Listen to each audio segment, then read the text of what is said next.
جمال عشق و مستی نے نوازی، جلال عشق و مستی بے نیازی۔ عشق یعنی عاشق جب اپنی شان جمال دکھاتا ہے تو اس کا وجود دنیا والوں کے حق میں رحمت الہی بن جاتا ہے۔ شان جمال عاشق کو بنی نوع آدم کی خدمت پر آمادہ کر دیتی ہے، اور شان جلال اس کو دنیا والوں سے خدمت کا صلہ طلب کرنے سے باز رکھتی ہے، کیونکہ وہ جو کچھ کرتا ہے اللہ تعالیٰ کی خوشنودی حاصل کرنے کے لیے کرتا ہے۔ شاعری کے نغموں کی وساطت سے لوگوں تک پیغام خداوندی کی ترسیل کو عشق و مستی کے جمالی شان سے تعبیر کیا جا سکتا ہے۔ اسی طرح عشق و مستی میں دنیا اور اس کے جملہ مسائل سے بے نیازی کو اس کی جلالی شان کہہ سکتے ہیں۔ کمال عشق و مستی ظرف حیدر، زوال عشق و مستی حرف راضی۔ جب یہ دو شانیں جمال اور جلال اپنے مرتبہ کمال کو پہنچتی ہیں تو مومن کے اندر حیدر کرار رضی اللہ عنہ کی پختگی سیرت کا رنگ چھلکنے لگتا ہے، یعنی مومن صرف اللہ تعالیٰ کی خوشنودی حاصل کرنے کے لیے زندہ رہتا ہے، اور چونکہ اس کا مقصد حیات رضائے الہی ہو جاتا ہے اس لیے وہ اپنے دشمنوں کے ساتھ بھی لطف و کرم سے پیش آتا ہے۔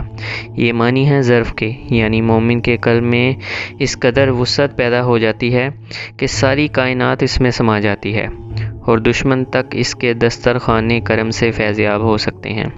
لیکن میں چاہتا ہوں کہ ظرف حیدر کو ایک تاریخی مثال سے واضح کر دوں۔ جب لوگ ابن ملجم جو حضرت علی رضی اللہ عنہ کا قاتل تھا اس کو گرفتار کر کے ان کی خدمت میں لائے تو اس کو دیکھ کر انہوں نے اپنے اعلیٰ ظرف کا ثبوت دیا، یعنی لوگوں سے کہا یہ شخص پیاسا معلوم ہوتا ہے، اسے پانی پلاؤ۔ اگر حضرت علی کی جگہ کوئی اور ہوتا تو شاید نہیں، یقیناً اپنے قاتل کو ملامت کرتا یا اس کے ساتھ بدسلوکی ہی کرتا، لیکن حضرت علی نے ابن ملجم کو دیکھا تو انہیں قاتل نظر نہیں آیا بلکہ ایک ایسا انسان نظر آیا جو پیاسا تھا، اس لیے انہوں نے ذاتی جذبہ انتقام سے قطع نظر کر لی اور ایک انسان کی تکلیف رفع کرنے کا حکم دیا۔ سچ تو یہ ہے کہ جب تک ایک شخص حضرت علی کے اس طرز عمل کو نہ سمجھ سکے وہ اقبال کے شعر کا مفہوم بھی نہیں سمجھ سکتا۔ آدمیت احترام آدمی، باخبر شو از مقام آدمی۔ انسانیت انسان کے احترام کا نام ہے، انسان کے مقام آدمی سے باخبر رہو۔ جس چیز نے حضرت علی کو اپنے دشمن بلکہ قاتل کے ساتھ حسن سلوک پر آمادہ کر دیا، اسی کو اقبال نے ظرف حیدر سے تعبیر کیا ہے، اور یہ ظرف اسی وقت پیدا ہو سکتا ہے جب مومن میں شان جمال اور شان جلال دونوں مرتبہ کمال کو پہنچ جائیں، اور یہ مرتبہ جناب علی کو سرکار دو عالم صلی اللہ علیہ وآلہ وسلم کی غلامی کی بدولت حاصل ہوا تھا۔